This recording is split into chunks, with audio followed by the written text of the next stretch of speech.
Unlimited supply of one thing for the rest of my life. I don't know. I feel like the logical part of me is like something like chapstick. Yes. Like have one in the car, in the purse, at my desk, all the time. What if you already have that? You have a lifetime supply of chapstick? Pretty much. I feel like I just you know what? I constantly buy it. So I think that that's just a problem that I have. But I do have a car chapstick. I do have a purse chapstick. I have a kitchen one. I have a bedroom one. So I don't know. You have a kitchen chapstick? Yeah. Where do you keep it? I have a drawer in my bathroom that's always accessible, and I have one in there. Oh my gosh. Yeah. Remember when they came out with those like EOS chapsticks, the little balls? Yes, I do remember that. I used to collect like all of the flavors, Mm-hmm. scents, whatever. Yeah. And now I always want those, but they're so bulky now. Do they still exist? I think they do. You know which ones I really miss is just the classic lip smackers. Dr. Pepper lip smacker. Yeah. Bring that back. Bring it back. I don't think it exists anymore. No, you could even bring it back in like a nostalgic way. Like, hey, bring it back. Oh my God, just like the Lisa Frank stuff. Just bring all that stuff back. I know. Maybe I'd get unlimited supplies of Lisa Frank things. My parents never really wanted me to buy like the crazy school supplies, like the Lisa Franks or anything. So I remember when we would go and do school supply shopping, it was always like blue notebook for math and blue folder. And I'm like, but I want the neon green tiger surfing on a dolphin. Right? I know. I got that too. I was a third child, so I got the hand-me-down stuff. So like this folder is fine for you to use. So no Lisa Frank for me either. It's a little ripped. The corners are a little torn, but it does its job. It does its job, I guess. I also feel like I would love to have a lifetime supply of like Aquaphor. Oh, yeah. But not like in a little tube. Like I would want like a tub sized amount of Aquaphor so that it could just be in my basement and I could show off people. Your birthday's coming up, so now I have a birthday gift idea. Listen, a hot tub sized Aquaphor. Why not? Whatever to make you happy. I would use the shit out of that. I would be like, I will never feel like my lips are dry. My elbows will always be not ashy. It'll be wonderful. Got it. Writing it down right now. Aquaphor. There's a girl on Etsy who makes like bedazzled Aquaphor containers that people can like purchase. And I'm like, listen, I'm almost there of buying a bedazzled Aquaphor. Good to know. Very good to know. Okay. Awesome. So basically, we always need to have hydrated lips. Yes, hydrated lips and school supplies. Bedazzled school supplies. When you buy pens and stuff now, are you more like traditional, like I want a black basic pen, or are you still like, ooh, I want to get like the cute, like fun stuff? I can't even remember the last time I bought a pen because I work in a hospital and I just deal or have like some sort of like vendor or something that gives me pens. So I do have a certain vendor that I like. It's MedX, I think. So like they're an ambulance company. They've got the best pens. Best pens. Yeah. My favorite brand of pens are the Zebra branded pens. So I only buy Zebra branded pens. Okay. I don't know why. They have blue ink only too. I don't like black ink. Not my favorite. Huh. I like the black ink better, but you know. No red, no green. Anyone who writes in a green pen gives me school vibes. Yeah, agreed. Like grading papers. Yes, especially the red, right? Like, stay away from the red. No. That makes me nervous. Oh, yeah. No. So, all right, you want to get started? Yeah, let's do this.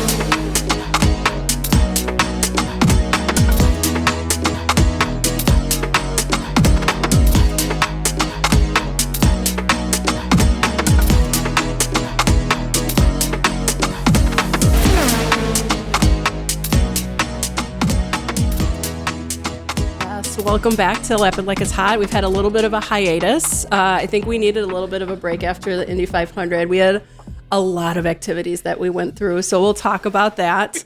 And we'll break down the race a little bit with you guys. So what do we want to talk about first? I know. I feel like everyone talks about the Indy500 hangover, and it's real. I 100% woke up Tuesday morning.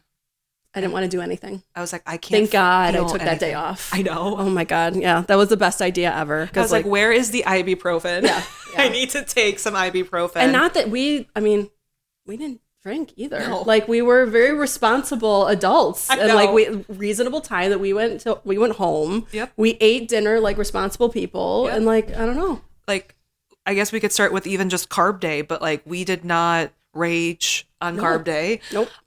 We had I indulged a little bit on the race, but like nothing too crazy. Yeah. And we were in bed majority of the time by like 9:30, 10 p.m. Yeah. Very responsible adults, I felt like. So, but we still, it was jam-packed, like our plan that we had and our schedule. So do you want to talk about what your favorite moment is? Oh my gosh.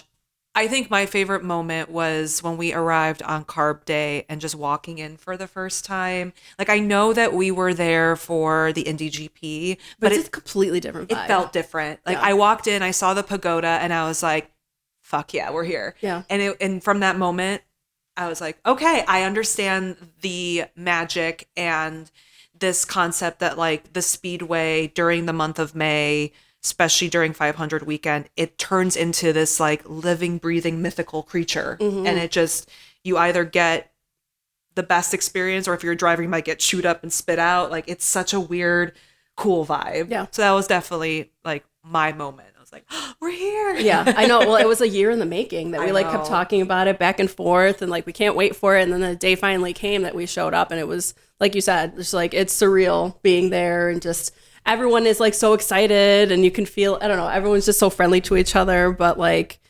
favorite moment of mine though, well, I probably shouldn't have been there, but I totally was, is that I got a picture with Mario Andretti. Oh my God. And I can't believe that I did that, but I did. So we were so this was on race day that we got to see him, and both of us, we were part of like some pre-race festivities, which we'll talk about in a little bit. We were in this part where it was like all like the legends and like their cars, and the families were there too. So like we should not have been there. Like I know we had a wristband that like we could have been there, but we should not have been there. We were not dressed, like we were definitely outcasts. But I just remember walking up and John was like, hey, I think that's Mario Andretti. And I'm like, yeah, it is. So I went right there. But you know what? Out of all of us in our core group of friends, you are the person to do that. Yes. So I was like, oh my God, she's going for it. She's going. Going. And there was a girl, like, so they did an interview with him, and then a girl did stick in front of me. So good on you that you actually snuck in front of me. But I'm like, no, this is my chance. This is my moment. So nobody else is doing that. I was waiting for my photographer who was not there. So I had to pull a selfie like a freaking amateur in front of him. But it is what it is. I got the picture, and that's all that matters. I know you were honestly like after that moment, if I was like, okay, we have to leave. You've been like, okay, it's fine. I did it. I peaked. I got it. That was my moment. Yeah, I would have been fine. I could have gone home happy. Oh, I know. It was definitely one of those moments where I was just watching you and I was like, oh, she's going to get it. He's taking a photo with her. Oh my God. Yeah, I know. Yeah. And he like looked at me and like, he totally did not want to take a picture with me. But I was just like, thank you for doing that. You just made my life. You have no idea. But the best part about it was we decided to take a break, remember? So we left that little area to go have a snack and like, wait a little bit. And our friends, Kevin and Anna, were like, you need to come back now. Yes, they send us a text, right? And they're like, I think there's a lot of big people that were here. And we're like, okay. And we walked in and we're like, oh my God, it's Mario Andretti. Yes. Well, and I think Anna was the first, she shook his hand. And then she was like, oh my God, I just shook his hand. I'm like, I'm going to go do this. So yeah. Thank you, Kevin and Anna, for shouting, for letting us know that they were there. Otherwise we wouldn't have known. We would have missed that moment. Yep. And then we would have been like, coulda, woulda, shoulda. Right. So. Right. All right. Well, then let's start off with the beginning of the weekend. So carb day, first carb day for both of us. Yep. There were so many people there. There's a lot of people. So that like carb day is just a legit, just straight up party, pretty basically. Much, right? Yeah. Yeah. I feel like if we were younger, we would have embraced that day a little bit more. I think both of us we're not that we're done partying, because like I think there's just a certain type of partying that we're into, and it's just not that anymore. No. So listen.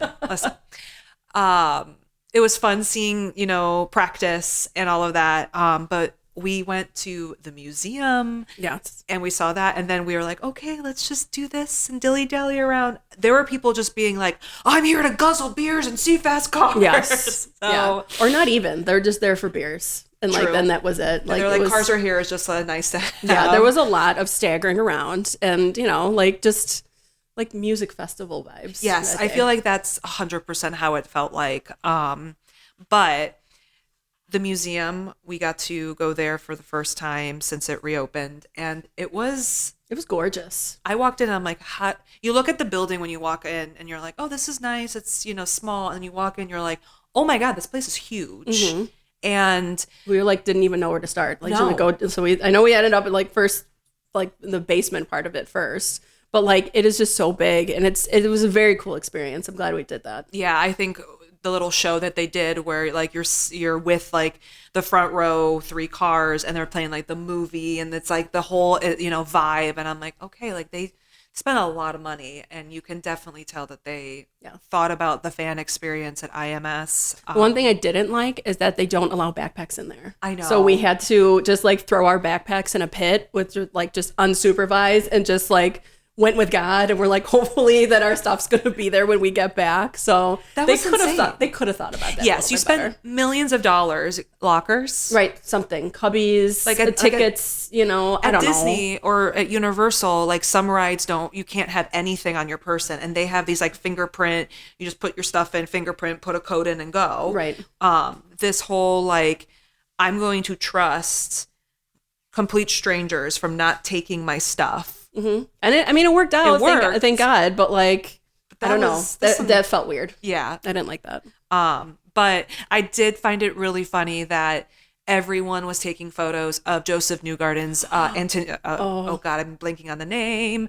The back half of it from the oh my God, I can't think of the name. It starts with an A. Yes. But I'll find it. It's fine. It's okay. Attenuator, I think so. Okay. Yeah. Anyway, but everyone was just kind of like, oh my God, there was just a paparazzi of people just like underneath there, and it was just too funny. No one knew what that part was until like 2 weeks before that. Yeah. So I did find that really funny, being like, oh wow, that's all you care about is, oh look, they, you know, it's busted, right? Yeah. Like you just found, whatever. It is what it is. But that was kind of funny.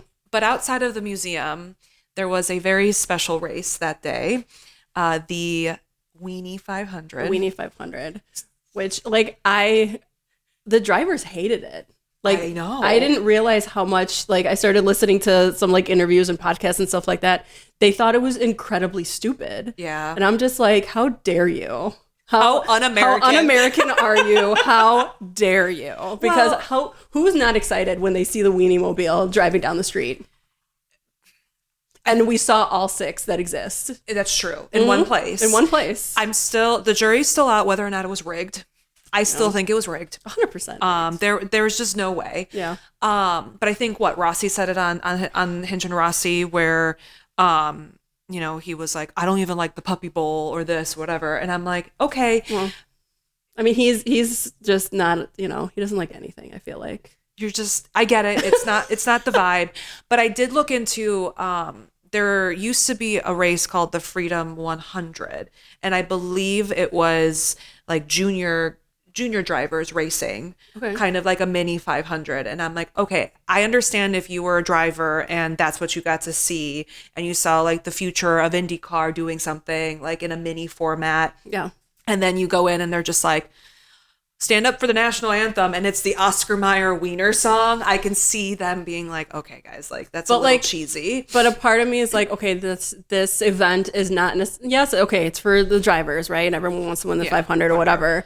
But like the fans needed something else, and like people were eating it up. Oh like, my God. No pun intended. Absolutely loving it, relishing it, if you will. So, to be honestly, I thought they were going to go faster, but it went like, 20 miles an hour or something? Oh, it was pretty great. But apparently the broadcast, they had Will Buxton and Hinch and T-Bell actually calling the race. And having to rewatch that, I'm like, okay, this is incredible. Yeah. And we were sober for it, and we had a good time. We had a great time. And actually, right afterwards, we got a hot dog, so it worked. Yeah, it's a great marketing ploy. So, and the merch was flying off the shelves. Yes. Like I had to fight someone for a Indy500 t-shirt and a koozie. And I was like, all right, guys. The only thing I'm upset about is apparently they had like hot dog boomsticks.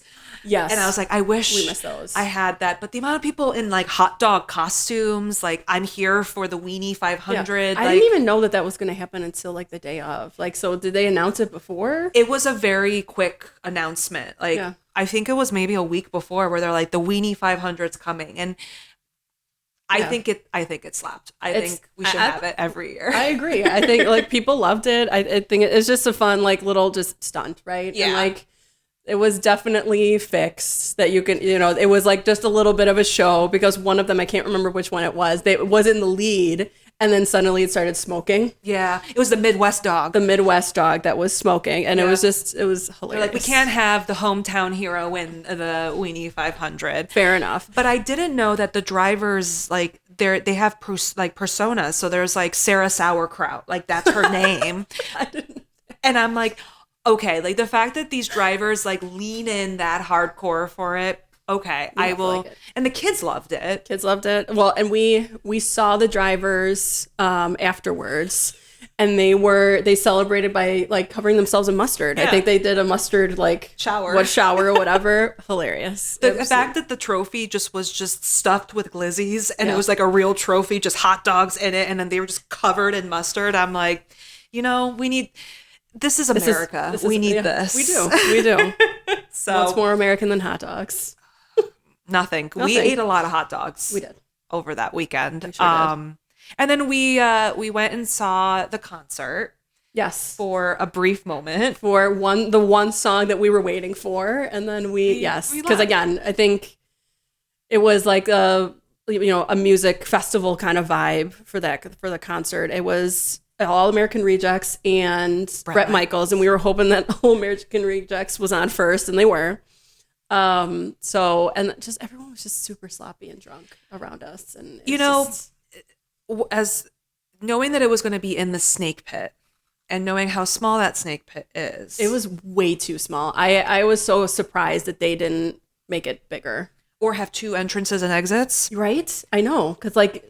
And then, like, as soon as we were trying to get out, there's still more people trying to come in, and like it did not work. If we didn't make our chain, we would have gotten lost. The moment the guy behind me just threw up behind me into the grass, oh my God. I was like, I don't know if Tyson and the All American Rejects is worth it. No, I don't think so. No.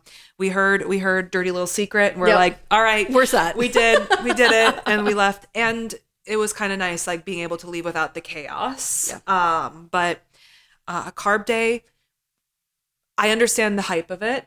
I think the only thing we didn't get to see, because we were during our museum time, was the pit stop challenge. Yeah. But I think it's a fun time. Yeah. If I were to go to the 500 again, I probably would be like, I'm good. I've been there, done that. I feel like it's for the locals. Yeah. Like, because, we went to breakfast that morning, and like, obviously we were all decked out in our gear, and they're like, oh, are you guys going to carb day? And like, I feel like that's just like the question everybody asks each other.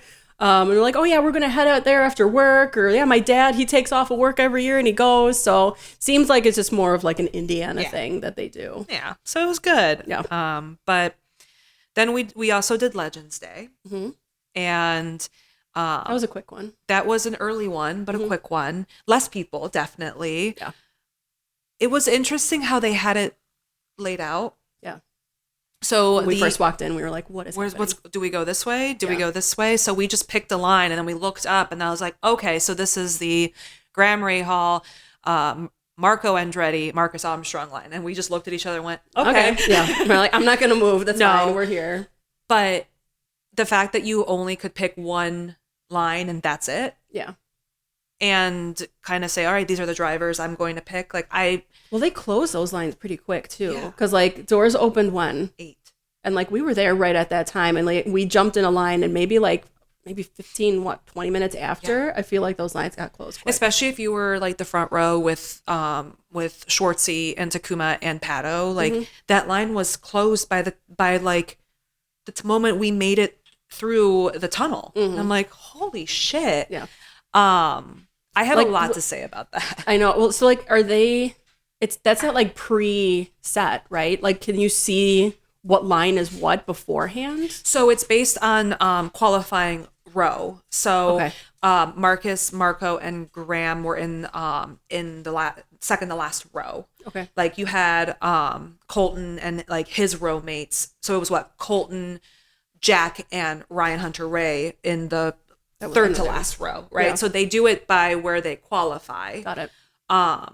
Thank goodness it wasn't like, Pato, Joseph Newgarden, and Colton in one row, because that would have been just mobbed. Chaos, yeah. And then some rows that are like maybe not like the Patos of the world, like those lines were still packed. Mm-hmm. Like DRR drivers, like, yeah, you had Colton in there, but that line was right next to us and it got closed. Yeah. So the fact that it's only an hour time for basically your ability to get into three C3 drivers, I understand that there is a parade that they have to go to. But this is the Indy 500, and the fact that you couldn't like have it start at 8 and go till 10 to give fans a better opportunity to see these drivers. Yeah. You pay for a ticket to go to Legends Day. Yeah. It's not included. And that's the only thing that they really have on Legends Day. And because like they leave at 11 o'clock. Yeah, to go to the parade. Yeah. So I think overall IndyCar autograph sessions, I think, need to have a little bit of a better revamp. Yeah. Because it's getting more popular. And having an hour session for 27 drivers is not enough time. And for something like the 500, I just wished that for folks that are paying for a ticket to go and meet their favorite driver, yeah, you should at least give the opportunity for them not to say, oh, I met 3 out of 33. Yeah. Woo. Yeah. Well, and I don't know. Well, the other races, it's a little bit different where it's like just split up into two lines and they're just 50-50, right? So like you'll meet the 10, 11 drivers in one line. But I don't know. It's probably just because it's Indy and they do want to make this go fast. I know, but it's fine. But we had a wonderful time getting to meet our drivers. Yes. Graham was wonderful. Graham was very sweet. So my question was, it was my first time at the Indy 500. So I'm like, what is your advice for a first timer at the 500?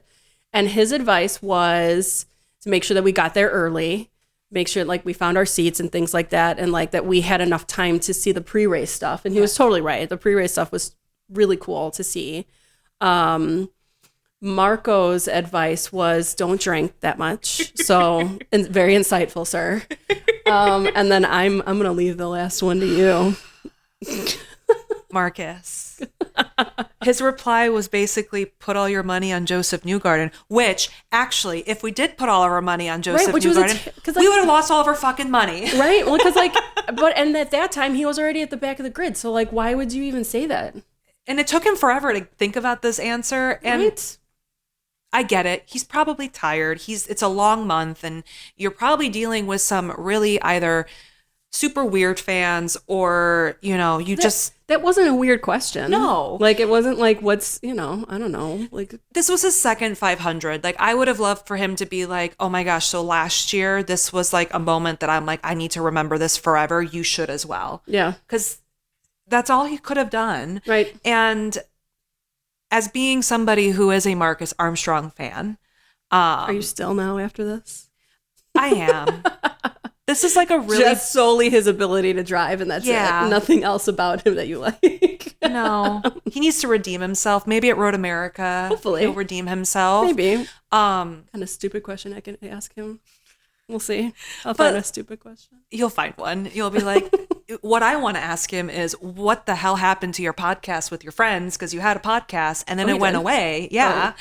And your fans want an episode. Interesting. So, but he was okay. I'm not going to say, don't meet your heroes, but don't meet your heroes. Yeah. That's great advice. Don't meet your heroes. Yeah. But when I met Pato... Oh, he's a delight. Delightful. He is very sweet. So he'll stop for anybody. He will. He'll, like, if you ask for a picture, he will stop, give you a nice smile. Yeah. Yeah, he's very cute. And I do know that eventually that's going to stop. I think it's getting a little too mobby, especially what we saw around the 500 about too many people wanting stuff from him. Yeah. And I'm surprised, like, the amount of just things people bring for people to sign, like boxes of things. And you're just like, knock that off, people. Like, that's enough.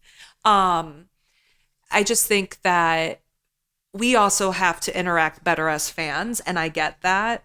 But I don't think us asking those questions of like, hey, what should I do as a first timer? That's not a weird question. Right? Like, yeah, whatever. Whatever. It's fine. We'll move on from it. Yeah. Right? We talked about it. Right, it's out of our system. It's not like Marcus actually like made up any spots or anything in the 500. Right, so exactly. At least he didn't crash. Like, Right. his first time. Right. Oops, whatever. But overall, I think we also did the driver meeting, which I think was really fun because I think that's one of the only times outside of driver intros on race day that you get to see all the drivers in one spot. Mm-hmm. And I had no idea that they all get like some sort of like starting ring. So by making the field, you get like a little ring, Super Bowl ring type of thing, which I thought was cool. That's cool. Yeah. I thought that was cool too, just to hear a little bit of just like inspirational speeches and stuff like that. So yeah, that was a cool experience. And it's fun watching how they all interact with each other. Yeah. Because they all just give each other shit. and it looks like they're sitting on like risers on like just like a school. So like it looks like a school picture pretty much. So I thought that was kind of cute. But then So then later that day we went to the Dallara. We did. Factory. Yes. Which we couldn't take any pictures. It was all very secretive and stuff like that. So I thought that was a cool experience to see. Yeah. We saw one of the simulators, which it's like one of two that exists, right? Yeah. Or one of three. I think one or two or three. Yeah. So just to see like just how big it's, like the size of our house. I feel like the room itself with the simulator in it. I did see. Did you see a little poster of Cadillac F1? We did. Yeah, so I'm super like super secret. Very we couldn't secret. see through the door. I know. Anything. So they have maybe some insight that they're going to help out with Cadillac F1. We'll see. Yeah, and it was really fun to see not only like how the soup is made, right? Like having it be such a spec series, like understanding how expensive. Oh my God. That changed my perspective. And every time I saw a car crash, they're just like, Dallara. Like the fact that there are like every race day, there is a Dallara sales rep. And every time someone crashes on Monday, they're just like, $200,000 invoice, please. Right. Cha-ching, cha-ching, cha-ching, cha-ching. It's pretty good gig that he's got going on there. I know. How do we get into sales at Dallara? Right. I guess we have to go to Purdue because I know they got to do. They have a relationship with Purdue now that they have like an internship or something like that. So, but the one I think the coolest part was they also had the Taylor Swift Eras Tour IndyCar in the museum. Yeah, that was cool. So I was like, oh my gosh, that was parked at IMS for Taylor Swift. So I think it was a really fun just getting to see like. I know it's just carbon fiber parts, but understanding how it's all put together and how light some of these things are. Oh, it's crazy. Yeah, because like so they did pass around some of the parts, and actually like all the men had a chance to lift up the chassis to see how heavy it was. So I thought that was kind of cool. Yeah. And then on our way home from the factory, we saw a McLaren pull out, and Monica spotted. She goes, "That's Christian Lundgaard." Like, where is he going? So it was super cool to see him drift behind us when he made the turn, and like we were waving at him and wishing him good luck and stuff. So that was pretty cool to see him too. I think even though like the Indy 500 is such a huge spectacle and there's so many people, like the fact that he was just like taking a drive with his girlfriend and like. We were at a red light and he's just there. And people probably like, damn, that's a really sick car. But had no idea who it was. And we were all like, oh my God, honky. They drove by and they were both like, hey, and we're like, good luck, So that was really cool. Yeah. Just seeing him and just being like Tokyo drifting it behind us. Yeah. That was really, really fun. Great way to kind of cap off Legends. Yes. And then the race. And then the race day. So that was a super early day for us. So we woke up at what, like 5? Yeah, like 4:45, 5 o'clock. Yeah. It was rough. We did, yeah, but we did it. Yep. So like I said before, we were part of like some of the pre-race festivities. So we actually had the opportunity to hold like this football-sized American flag during the national anthem, which like we almost flew away with because of the wind. But like that was super cool because like we had the access passes, which is how we saw Mario, and like we weren't like we weren't like crunched up. Like at least we were and we also the what's it called, the paratroopers. Oh my that gosh. came that yes. like they were dropped right in front of us, like right before that we had to get the flag out. So that was super cool too. Did you know that one of those parachuters actually, like when he touched down, he proposed to his girlfriend? Did he really? Yeah. Oh, that's super cool. I was like, could you imagine? You just got like you jumped out of a plane during the Indy 500. You were like just flying down. People are just like cheering, and all of a sudden you got popped down, and then you just go, "Will you marry me?" And in amongst like 300,000 people. I hope she said yes. Oh my God, could you imagine? Could you imagine? Well, maybe. I'm letting you do this here. Really? This is where you want to do this? So I saw that and I was like, that is adorable. That's but awesome. There was a moment during us holding the American flag where I was like, we're going to be a news headline. Volunteers fall onto track because they were, blown away. Carried away. Like, yeah, the flag just like ballooned up from like the wind that was happening, and like we were just like, this is it, like I don't know, like we're just sacrificing ourselves at this point. At one point I think we were both like leg back, like full like in the ground, we're holding it and we're just like, we're riding this wave regardless, and then the bubble's coming and we're just like, okay, I don't know what's gonna happen at this point. And I'm like, please sing faster, please sing that anthem faster, please sing it faster. But that was also really, really cool. It was. And being able to do that. But it was actually kind of nice that there was a rain delay for us. Yes. Because it gave us time to, pack up the flag, drop everything off, grab our things, and then walk without having to worry about missing the first couple of laps. Yeah, which were very eventful first couple of laps. Oh my gosh. It was freezing. It was freezing. And like the one, just... I couldn't believe, like, well, even when we were on the field, I feel like it wasn't so bad. But like once we went to our seats, like the wind that went through, like it was freezing. I know. But I was actually shocked that the Black Hawk helicopters that did like the drive around with them, that we didn't feel any wind from them. No, we didn't. I know. It was very interesting, which like, and then I'm like, how safe is that? But America, but I think they did that once at NASCAR too. And I'm like, that is so American, cool. So cool. If I was a driver and I was just driving and I'd look up and there's a flippin' helicopter right above me. Right. I know that when we met Graham, he was like, you need to do the pre-race. And I think that's probably what he was talking about. Yeah. But the race itself, of course, before the race started, we knew that Joseph Newgarden and Will Power were going to be penalized and put to the back based on Attenuator-gate. And then right before the race weekend, Penske Racing sent out a release that Tim Cindric, Brzezowski, and Kyle Moyer were all terminated. So basically, I think Alex Rossi said this. It's basically taking the top of an org chart and just cutting it off. Yeah. And being like, bye. Yeah.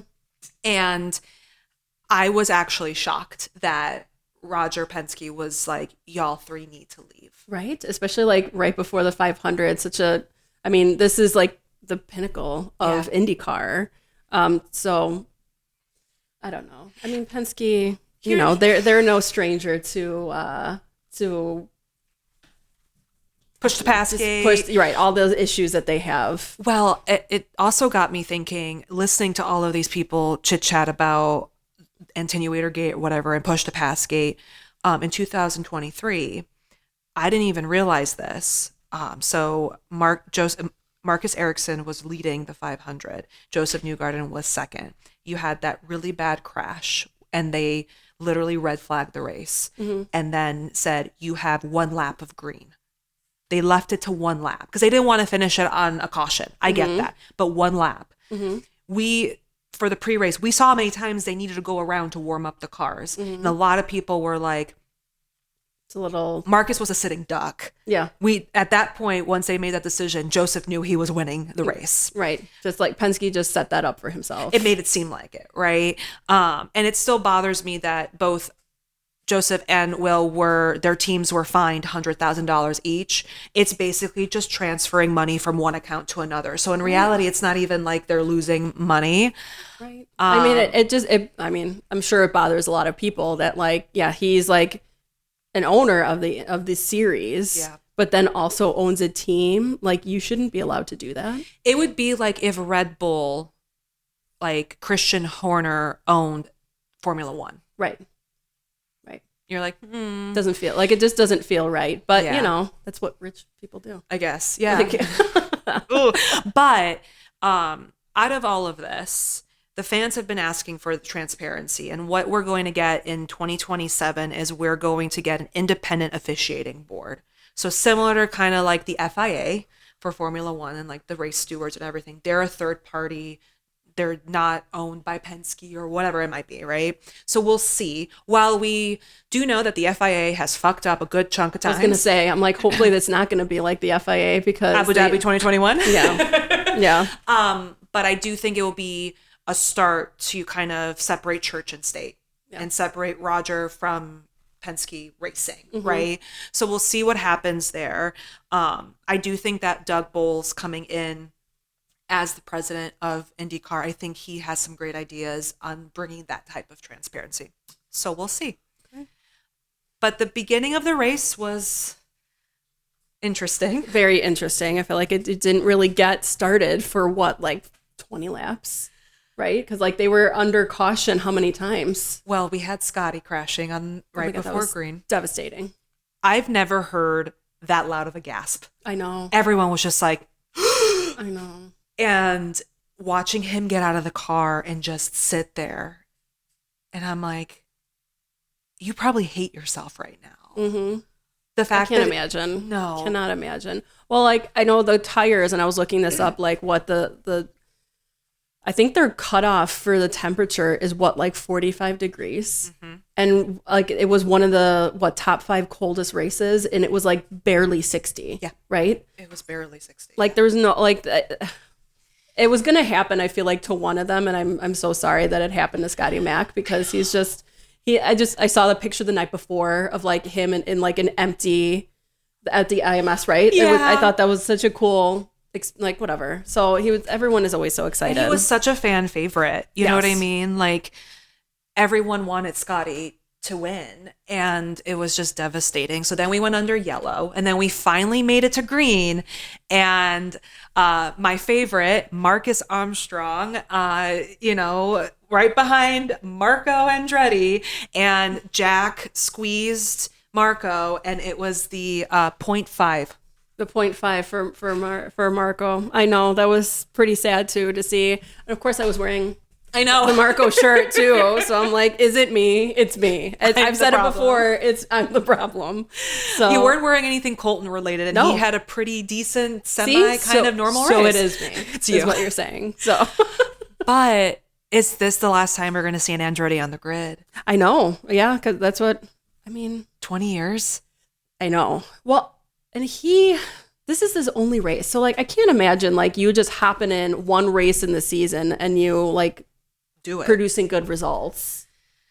Yeah, and I wonder how much of it is like he knows that he's the last viable Andretti. Yeah. And that legacy eventually has to come to an end for a while. Yep. So until his baby Mira, what's her name? Mira. Yeah. Mm-hmm. She'll be racing with Max Verstappen's daughter. That's what probably because like in your blood, babe. That's what you got. Well, that's what you get for being named after Lamborghini too. So I know you have to race, I think. So yes, very much so. But besides that, the race, it just didn't feel good. The like vibes I don't know, were not the vibes there. were not like, and yes, we were very excited and stuff like that. But like, I don't know. I felt like the drivers were dropping like flies. Yeah, and then I don't know. It just didn't. It didn't feel right. So the probably up to lap 100, then you had Kyle Larson yeeting it and then taking out Kiffin and Stingray. We're like, okay. And Ryan Hunter-Reay was leading the 500. I know. Like, he was, like, set to win it. He was. And where our seats were, we were in C stand. We were perfectly, like, looking straight onto Ryan's pit stall. And we watched it happen in real time. And it was heartbreaking. That was awful. I know. I felt really, really bad. Everyone in the stands were like, no, no. And then you see like he just hangs his head and he like shakes his head. And then you see like his entire team just doing this. Oh my God. Like, imagine the Cinderella story if a one-off team won the 500. And granted, Ryan's won it before, but like for a team that doesn't race full time. Yep. It was heartbreaking. But overall, as many of us know, Alex Palou won it. He won it. Good for him to have his first oval be IMS. So I've actually, I've dubbed this season just the Spanish Inquisition. That's just what I'm going to call it from now on. 2025 is the Spanish Inquisition. But we'll talk a little bit about this, but Marcus Ericsson was in second. It was for a little bit, you're like, I think he's going to do it. He's going to do it. And unfortunately, Louis Foster and Devlin DeFrancesco were the last ones on the lead lap. So they were doing the hot potato swap back. And it makes you wonder, if they got out of the way and Palou got free air with Ericsson, would there have been a chance for Marcus to go for it? Because they pitted him incredibly well and he just came out of nowhere. But even if he would have won it, there were 3 penalties after the 500. Well, and this is actually a question that I have. So say Marcus did win, would they take it away from him? Yes. Really? So the violations that happened after for post-race inspection. So Callum Ilott for Prema got disqualified and put into the back of the field because he had an improper front wing assembly, which could have happened from one of his pit crew, like maybe standing on it or kneeling on it, and it was incorrect. For both Andretti's of Kirkwood and Ericsson, they had altered the energy management system covers, so that enhanced performance. Got it. So even if he would have won it, it would have been taken away, and Alex Palou would have won regardless. There have been so many conversations about post-race, like technical infringements or tech in general. That can be an episode in itself of just Monica's hot take corner. But could you have imagined if Marcus Ericsson won his second 500 and within 12 hours have it be taken away? I know. I don't know. Like, there's a part of me that, like, I don't know. Would they actually take it away? Yeah. If Roger had to send his 2 best drivers to the back of the grid and fire 3 of his best employees, I don't think he would have let Andretti take it away, right? I don't think Chip would have allowed it either. But it was, speaking of Newgarden starting from the back, at one point he was like in the top 10 by lap 100.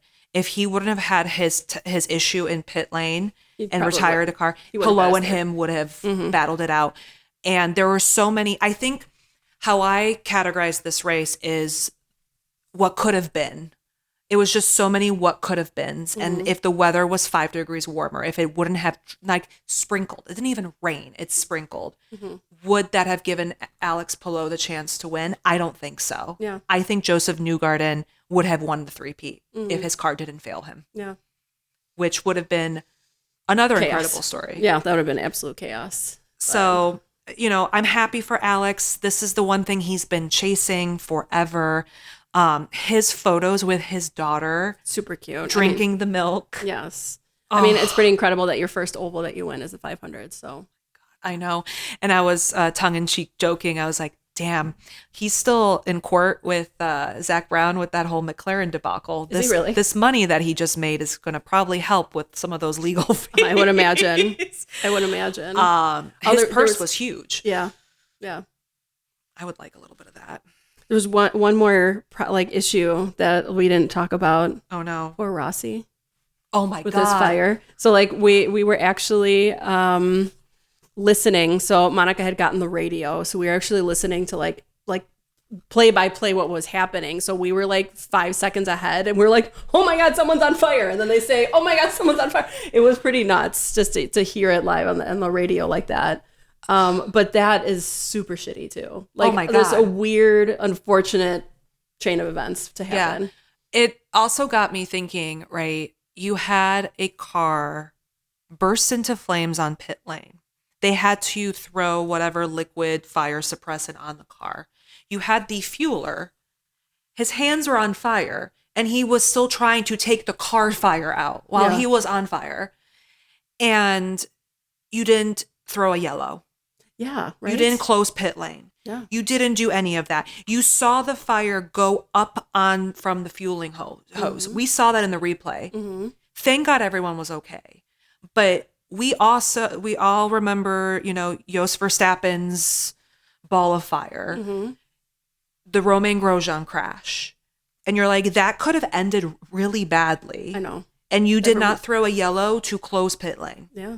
That is pretty wild. So I have feels about that as well. But poor Rossi, you could tell he was so frustrated. Yeah. And he had a decent car too, and he was leading at one point with they were on an alternate strategy, like I said, the 500 that could have been. Yeah. For so many of them. Very weird events that happened. So but after the post-race penalties, you had Alex Palou winning.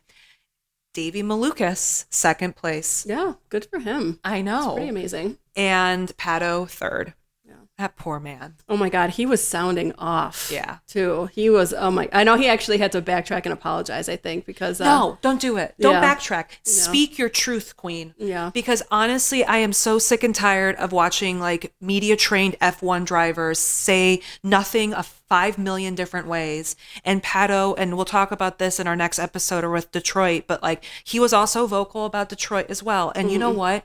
Give me more of that, because we're feeling that way. Yeah. When Pato was like, the race was shitty. Yeah. He's like, this was a terrible 500 race. Yeah. And we all were like, actually, yeah. Yeah. It really was. Granted, he should have maybe not said Ericsson choked. Yeah. Maybe I'm okay with him apologizing, saying that. But that's what I meant of what he should apologize for. It's I was damn. How many times have you choked, Pato? Right. So I think I want more of that. But at the same time, he wasn't wrong. Yeah. Marcus Ericsson, he let Alex Palou take him in the corner. I get that. But a lot of the drivers were just kind of like, meh. And how long can we continue blaming the fucking hybrid? Yeah. And the extra weight? Right. At this point, we're almost halfway through the season. It's not going away. No. If this is how IndyCar is going to be, then we got to get used to that. You got to figure it out. Yeah. But I'm happy for little Dave. Pato, even though his time will come, he just needs to consistently be there.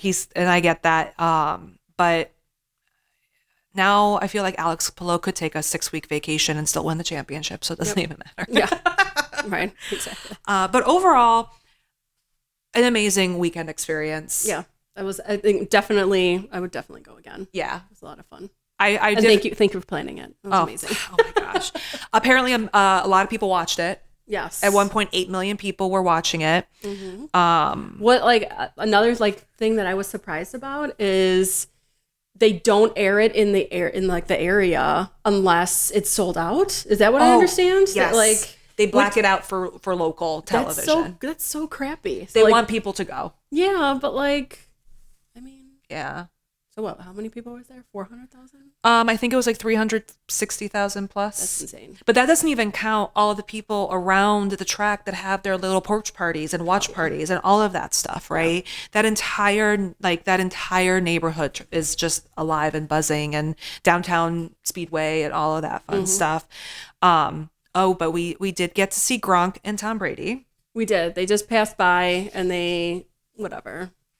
Having 350,000 people boo Tom Brady was actually it was hilarious, incredible, very funny. You flipped him the double birds. I sure did. You're welcome, Indiana. Yeah, you really embodied. And I think the last thing I will forever remember is during the invocation, the pastor was like, think that, God bless America, God bless our troops, and God bless the Pacers. And everyone was like, yeah. On top of it, they have the Pacers in the finals playoffs, now, right? Yep. Which is crazy. Amazing. So overall, amazing weekend.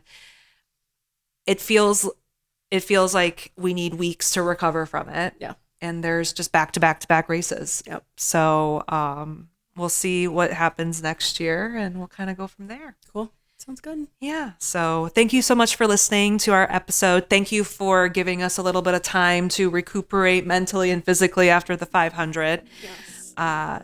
Make sure to follow us, like us on Instagram. Follow us on whatever you listen to podcasts. We're on BlueSky as well.